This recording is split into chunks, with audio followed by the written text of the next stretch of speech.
Bonjour, nous sommes en train de parler ensemble de 4 moyens que Dieu utilise pour te parler. 4 moyens que Dieu te donne pour te diriger dans ta vie. Et on a parlé du premier moyen hier. Alors, c'est 4 moyens parmi d'autres. Ce n'est pas les seuls moyens. Par exemple, on ne parlera pas directement de la méditation de la parole, bien sûr, alors que c'est certainement le premier des moyens avec la prière par lequel Dieu passe pour nous parler, bien sûr. Mais donc, on a parlé hier de la prière. La prière est un moyen que Dieu utilise pour te parler. Et je t'ai encouragé hier par le Saint-Esprit. Le Saint-Esprit nous a encouragés à revenir à cette prière pour consulter le Seigneur dans toutes nos décision. Il faut qu'on arrête de courir le monde. Et je sais ce que c'est puisque je suis quelqu'un qui court beaucoup. Tout le temps des choses à faire.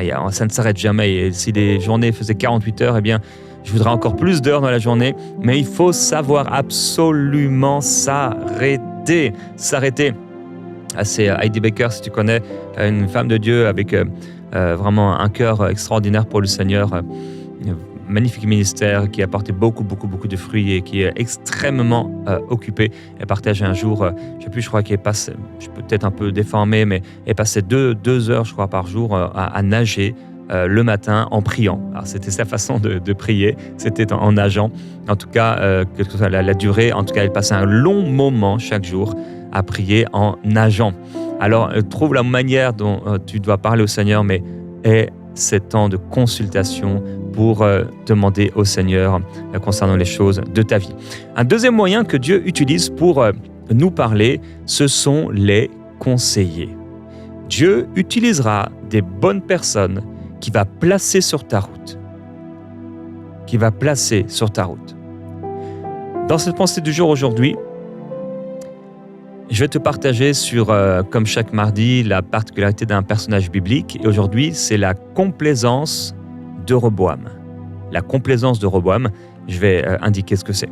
Hier, on a donc vu que l'un des moyens par lequel Dieu nous passe pour nous parler, c'est la prière. Donc, on va consulter directement Dieu. Mais ce n'est pas parce qu'on va consulter directement Dieu que Dieu ne passe pas aussi par des hommes pour nous parler. C'est aussi un moyen que Dieu utilise pour nous parler. J'ai dit hier que, on peut prier et on peut se tromper aussi. Et Dieu passera par des gens pour confirmer les choses que peut-être il a déposées dans notre cœur ou pour nous dire des choses qu'on ne savait pas du tout. Le témoignage intérieur du Saint-Esprit va confirmer ces choses dans notre cœur. On va parler de Roboam et lire une partie de son histoire, du début de son histoire dans 1 Roi, chapitre 12. Le roi Roboam consulta les vieillards qui avaient été auprès de Salomon, son père, pendant sa vie. Et il dit: « Que conseillez-vous de répondre à ce peuple? » Et voici ce qu'ils lui dirent. « Si aujourd'hui tu rends service à ce peuple, si tu leur cèdes et si tu leur réponds par des paroles bienveillantes, ils seront pour toujours tes serviteurs. » Mais Roboam laissa le conseil que lui donna les vieillards. Et il consulta les jeunes gens qui avaient grandi avec lui et qui l'entouraient. Il leur dit: « Que conseillez-vous de répondre à ce peuple qui me tient ce langage? Allège le joug que nous a imposé ton père. » Et voici ce que lui dirent les jeunes gens qui avaient grandi avec lui. « Tu parleras ainsi à ce peuple qui t'a tenu ce langage. Ton père a rendu notre joug pesant, et toi, allège-le nous. Tu leur parleras ainsi. Mon petit doigt est plus gros que les reins de mon père. » Amen. Alors, Roboam, à cause d'un mauvais conseil, va vraiment tout rater. Il va tout perdre. Il y avait la royauté devant lui, il y avait une autorité qui était là. Il aurait pu bien réussir. Et avoir tout un royaume et avoir des serviteurs et tout un peuple qui lui aurait été soumis s'il avait eu les bons conseils. Malheureusement, il a été mal conseillé. La complaisance, c'est quoi? La complaisance, c'est choisir plutôt son intérêt que ce qui est juste.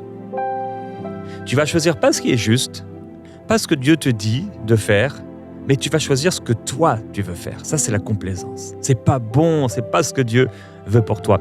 Et Roboam va donc faire le choix de ne pas écouter ce qui est juste à travers les conseillers qui étaient de l'époque de son père, et il va écouter plutôt ce qui lui plaît, ce qui a l'air d'être meilleur selon son intelligence, selon ses pensées, en allant voir les personnes qui ont grandi avec lui. Le titre de cette pensée aurait pu être « Va voir les bonnes personnes ». Va voir les bonnes personne. Je veux t'encourager. Je disais hier, tu peux appeler ta sœur, je crois que c'était dans la prière, tu peux appeler ta sœur, tu peux appeler ton frère dans la prière pour avoir un conseil, etc. C'est bien, il n'y a rien qui va remplacer la prière. En même temps, il y a des fois, on a besoin d'avoir des conseillers. On a prié et on s'attend à Dieu. J'ai dit hier, on doit élever notre foi pour croire que Dieu va nous parler et nous conduire. Il va le faire.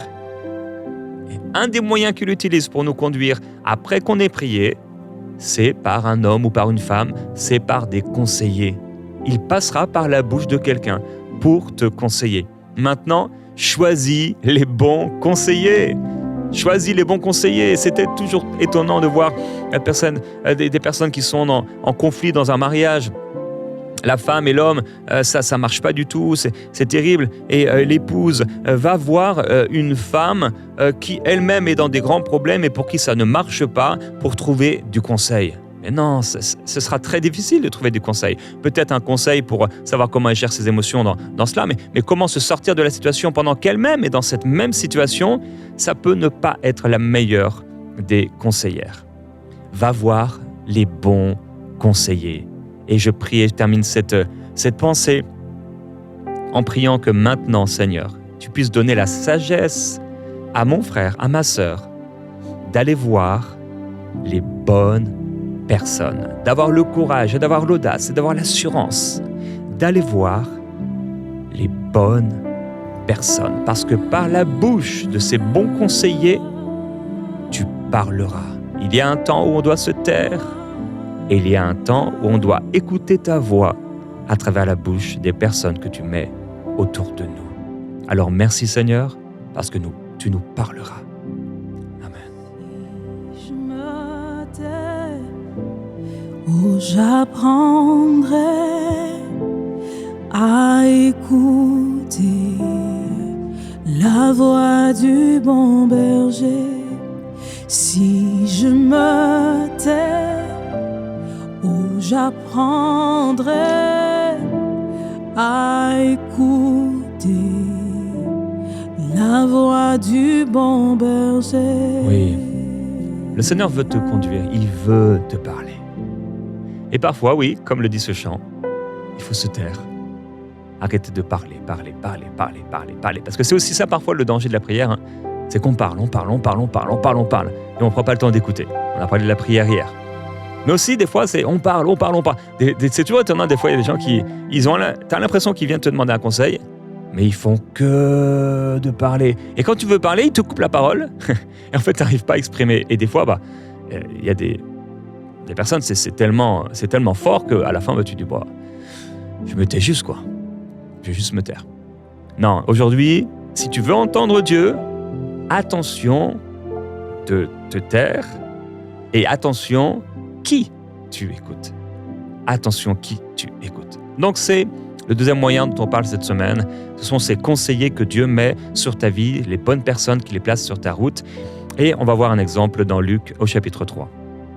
La foule l'interrogeait, disant « Que devons-nous donc faire ?» Oui, à Jean-Baptiste. Il leur répondit que celui qui a 2 tuniques partage avec celui qui n'en a point, et que celui qui a de quoi manger agisse de même. Il vint aussi des publicains pour être baptisés et lui dire « Maître, que devons-nous faire ?» Il leur répondit « N'exigez rien au-delà de ce qui vous a été ordonné. » Les soldats aussi lui demandèrent « Et nous, que devons-nous faire ?» Il leur répondit « Ne commettez ni extorsion, ni fraude envers personne, et contentez-vous de votre solde. » Amen, ça c'est une bonne question. Qu'est-ce que je dois faire? Alors hier, on a vu dans la prière, Seigneur, qu'est-ce que je dois faire? Maintenant aussi, aller voir la bonne personne et lui poser la question, qu'est-ce que je dois faire? Parfois, il faut vraiment avoir cette humilité, cette humilité d'aller voir quelqu'un, même si c'est quelqu'un qui est peut-être moins âgé que toi. Pour toi, Marie, c'est peut-être d'aller voir ton épouse et de lui dire, qu'est-ce que je dois faire? Il y a des maris qui sont tellement prétentieux, orgueilleux, jamais je demanderai à ma femme comment faire. C'est dommage, parce que Dieu passe souvent par ta femme et il aurait voulu parler souvent par ta femme pour te parler parce que tu es tellement dur dans ta tête, tu es tellement têtu. Alors il y a une femme qui regarde son mari à l'instant et qui lui dit regarde, c'est de toi dont il parle. Et oui, apparemment le Seigneur a mis le doigt sur quelque chose, un problème. Ils ont eu l'humilité d'aller voir Jean-Baptiste. Jean-Baptiste qui a grandi en sagesse devant Dieu, devant les hommes, qui a été dans le désert et qui a été préparé par le Seigneur.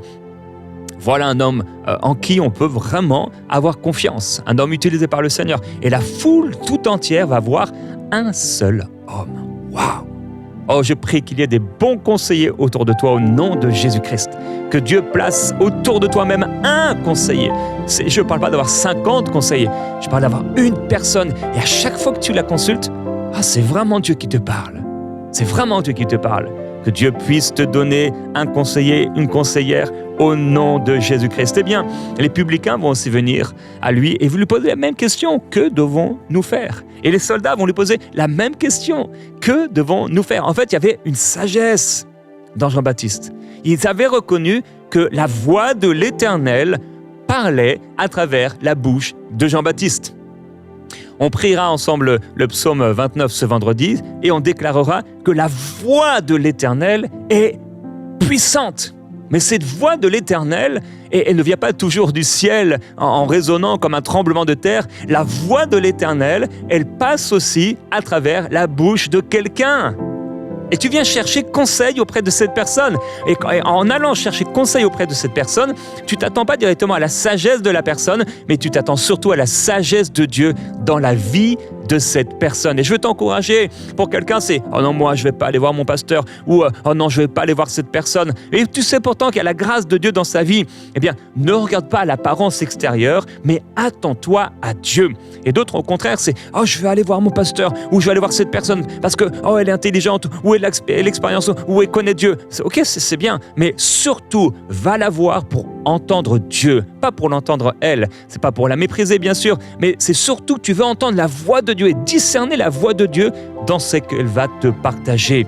Jean-Baptiste aurait pu faire erreur, mais il parlait de la part du Seigneur et ils ont bien fait d'aller le voir.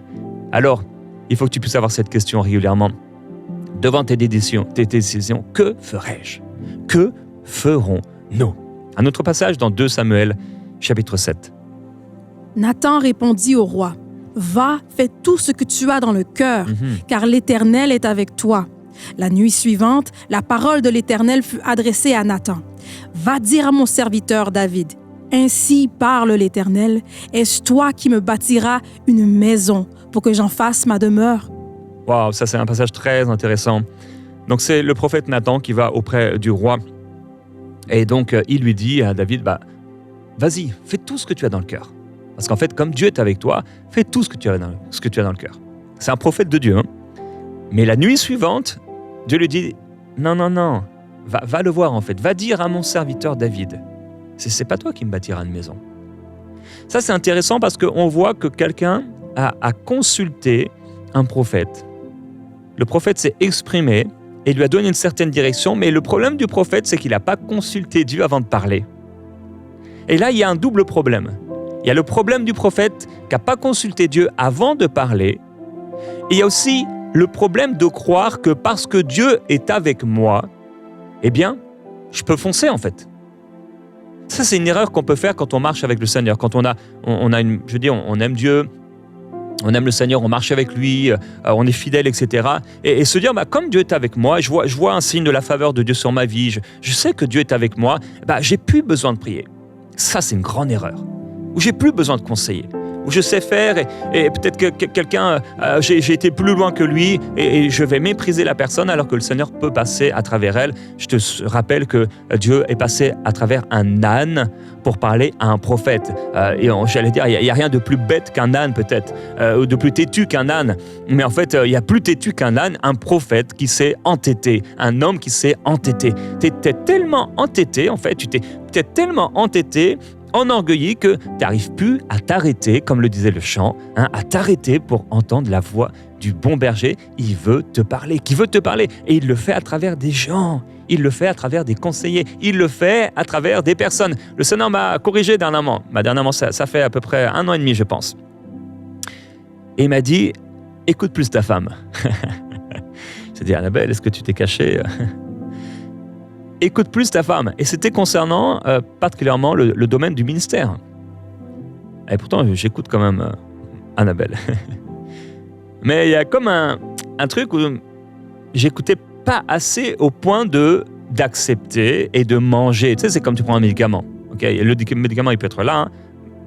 Il faut que tu l'avales pour que ça fasse un effet. Il y a le plus grand des médicaments ici. Il faut que tu l'avales pour que ça fasse effet. Et donc, j'écoutais, mais j'écoute et bon, 1 minute après, j'ai oublié quoi. C'est la parole et là par là et sort par là. Écoute le conseil des personnes que Dieu met dans ta vie. Et c'est pas parce que tu marches avec Dieu que tu peux t'abstenir de consulter Dieu et de consulter Dieu à travers ou en passant par des conseillers, des personnes qui sont autour de toi. Et donc, ça a été le problème de Nathan, qui lui aussi, d'une certaine manière, agit comme ça.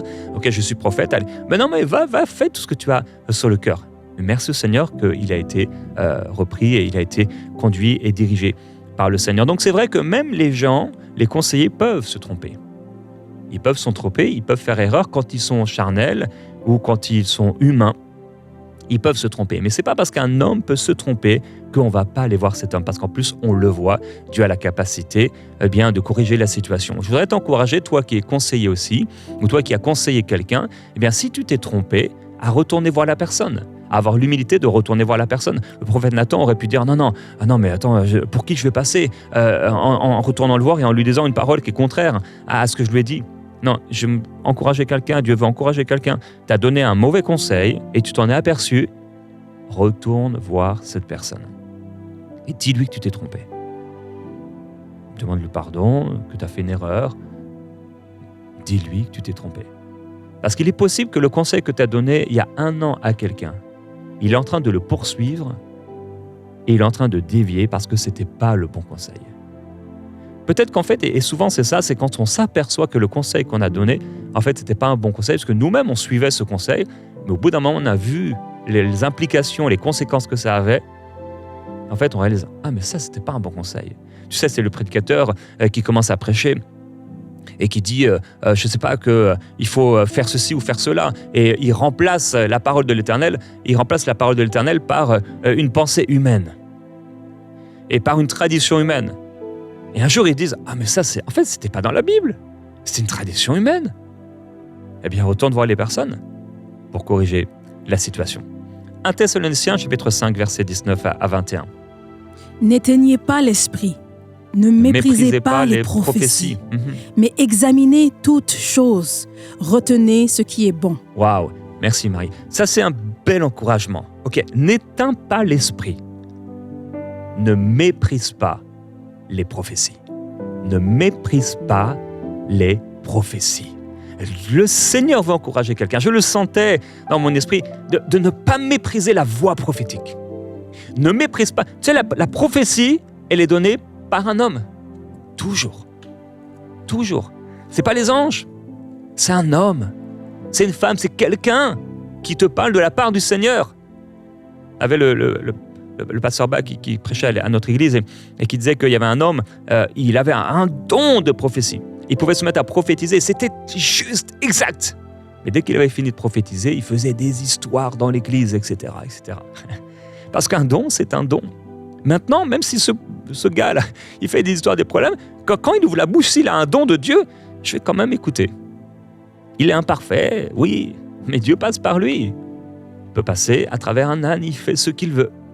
Il peut passer à travers toi, à travers moi. Maintenant, c'est pas parce que quelqu'un s'est trompé ou parce que les gens font n'importe quoi, parce que les gens font n'importe quoi avec la prophétie, que je dois la mépriser. Non, Seigneur, parle, ton serviteur, écoute. Seigneur, qu'il y ait des prophéties dans ta maison, qu'il y ait des prophéties qui sortent de moi, qu'il y ait des prophéties qui me dirigent, qui me fassent de bien, qui me conduisent, qui me confirment les choses. Examine toutes choses et retiens ce qui est bon. Parce qu'il y a peut-être un mélange. Dieu ne dit pas, non, c'est comme les gens, vous savez, ils disent, non, mais je ne vais plus à l'église parce que les églises, c'est des méchants, les chrétiens sont tous des méchants, les pasteurs sont tous des voleurs. Mais aux 7 églises de l'Apocalypse, Jésus a dit à aucune, ferme ta porte. Ferme la porte de l'église. Même là où il y avait Jézabel, il ne dit pas, ferme l'église. Non, parce que Jésus est mort pour l'église. Il est le chef de l'église. Il ne veut pas que les églises ferment, il veut que les églises changent. Il ne veut pas que tu quittes l'église. Il veut que tu changes. Il veut que l'église change. Tu dois y rester. Rester là où le Seigneur te conduit, dans la maison où il te conduit. Alors tu prends ce qui est bon et le reste, tu le rejettes. Tu le rejettes. ne méprise pas les prophéties. Il faut juste appliquer le discernement. Le discernement. Nous lisons dans Actes chapitre 15. Alors il parut bon aux apôtres et aux anciens et à toute l'Église de choisir parmi eux des hommes qu'ils envoyèrent à Antioche avec Paul et Barnabas. Jude appelé Barsabas et Silas, hommes considérés entre les frères. Amen. C'est souvent bon de prendre des décisions collégiales. Les décisions collégiales que tu prends avec un ensemble de personnes protègent l'individu.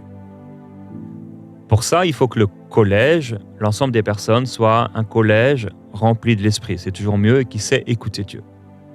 Je t'encourage à avoir des conseillers, à pouvoir t'entourer de personnes. C'est ce qu'on a décidé, ce qu'on a voulu faire, ce que Michael a voulu faire il y a plusieurs années maintenant, avoir un collège, ne pas décider tout seul. Il a pris la décision de ne pas décider tout seul, mais d'avoir des personnes qui pouvaient parler, même des personnes qui pouvaient lui dire non. Et nous avons choisi, les uns et les autres dans ce collège, de pouvoir se dire non. Tu as envie de faire quelque chose, mais le collège te dit non. On sent que ce n'est pas ce que le Seigneur veut. Et on se soumet. On a accepté que Dieu parle à travers des gens, parce qu'on a confiance aussi dans ces personnes. Eh bien, le Seigneur nous a empêchés bien des tracas, grâce au collège. Juste un peu avant, il a dit au verset 19, « C'est pourquoi je suis d'avis qu'on ne crée pas de difficultés à ceux des païens qui se convertissent à Dieu. Ils sont dans un problème particulier. » Et Paul dit, « Je suis d'avis. » Il a une pensée, il a une réflexion. Il dit, « Je suis d'avis. » Il ne dit pas « Dieu dit ». Il dit « C'est mon avis. » Il ne dit pas « Dieu a dit » ou « Dieu m'a dit ». Mais il dit « C'est mon avis. » Mais on l'a lu, ensuite, il parut bon aux apôtres et aux anciens et à toute l'Église de choisir des gens considérés parmi les frères. Ils n'ont pas choisi n'importe qui, ils ont choisi des gens considérés, des gens fidèles, des gens en qui on avait confiance. Entoure-toi de personnes de confiance, va avoir des personnes de confiance. Et au verset 24, il dit qu'ils ont appris qu'il y avait des hommes parmi chez eux auxquels ils n'avaient donné aucun ordre, qui ont troublé les gens. Alors, il y a des gens comme ça, on ne leur a pas donné d'ordre. Il y avait un ordre qui était établi. C'était l'ordre de Dieu. Si quelqu'un vient, il essaie d'amener la confusion, etc., ne l'écoute pas. Écoute le bon conseiller.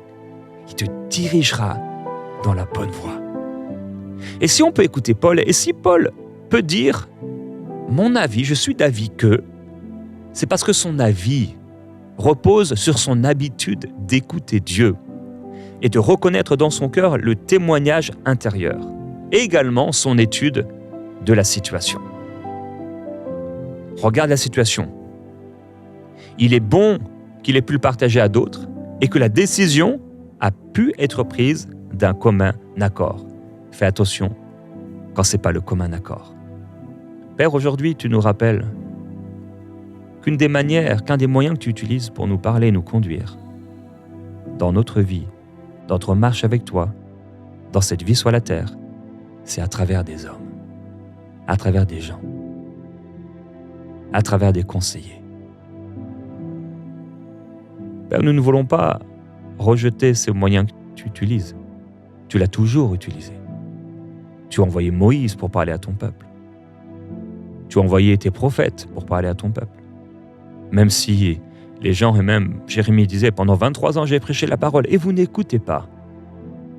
Tu avais quand même envoyé ta parole. Tu parles, Seigneur. Tu as parlé à travers des prophètes. Tu as parlé à travers les apôtres. Tu parles à travers ceux qui ont le don de prophétie. Mais tu parles aussi à travers tes enfants. Nous prions pour la sagesse. Nous choisissons l'humilité. Nous choisissons de dire, Seigneur, bien, on ne sait pas tout et on a besoin des autres.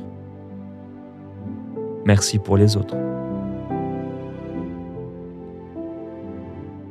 Remercie le Seigneur là où tu es, dans ce moment de prière, pour les personnes que Dieu place dans ta vie. Dis-lui merci pour ton pasteur, si tu es marié, ton épouse, ton mari, cette personne qui te conseille. Dis-lui merci. Seigneur, merci. Et si tu n'en as pas, demande au Seigneur Qui pourrais-je aller voir quand j'ai besoin de ton conseil, du conseil de Dieu? Seigneur, merci. Nous te louons, nous te glorifions, Seigneur, parce que tu parles. Tu parles. Tu parles. Père, il arrive des situations où on ne comprend pas que c'est toi qui as parlé.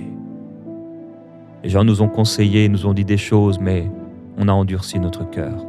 On n'a pas voulu écouter. Pardonne-nous quand on n'a pas voulu écouter. Pardonne-nous quand on s'est entêté, on s'est enorgueilli. Pardonne-nous quand on a cru que juste nous et la prière, ça suffisait. Pardonne-nous pour les fois où on a cru que on se suffisait à nous-mêmes. Pardonne-nous pour la complaisance. Pardonne-nous pour l'autosuffisance. Quand on a cru qu'on était autosuffisant, d'une certaine manière. Juste moi et ma Bible, ça va. Moi et ma prière et mon Dieu à la maison, ça va. Non. Seigneur, tu as choisi des hommes pour nous parler. Pour nous parler de ta part. C'est ainsi que des hommes ont parlé de ta part. Alors Seigneur, merci. Merci pour le conseil que tu nous apportes à travers les gens autour de nous. Merci pour les bons conseillers. Je te loue, Seigneur. Il y a quelqu'un qui doit revenir.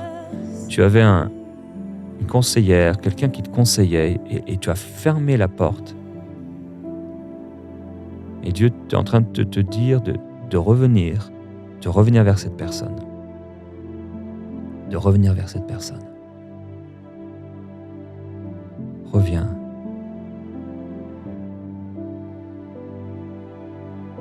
Je l'ai dit tout à l'heure, un mari doit s'humilier, demander pardon.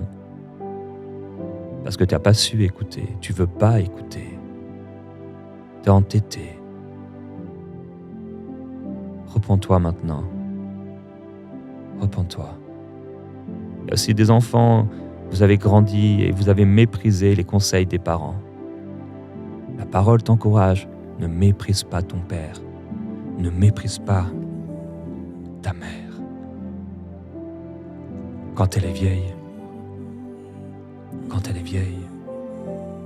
mon fils, sois attentif à ma sagesse. Tends l'oreille à mon intelligence.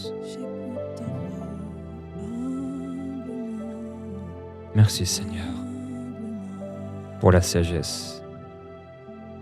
Écoutez mes fils l'instruction d'un père et soyez attentifs pour connaître l'intelligence, car je vous donne un bon savoir.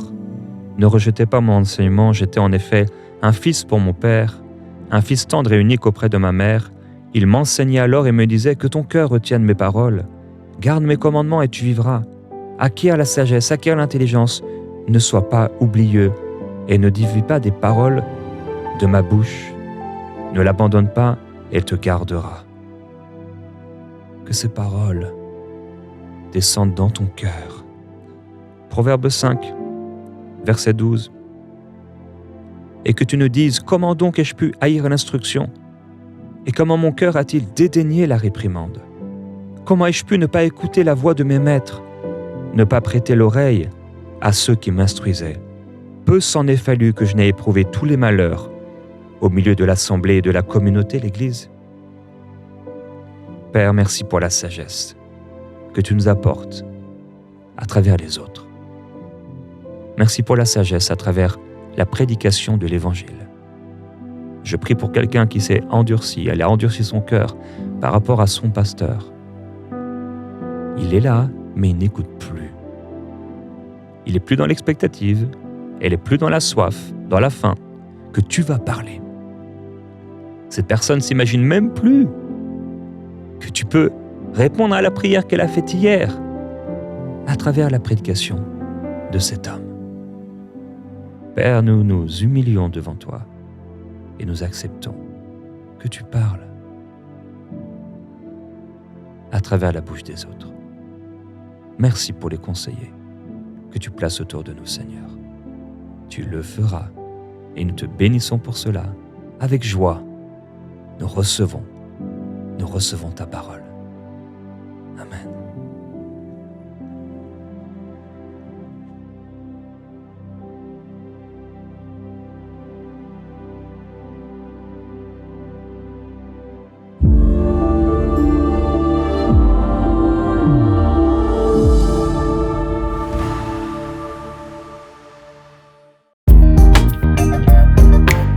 Merci à tous nos précieux partenaires grâce auxquels cette émission a pu être réalisée.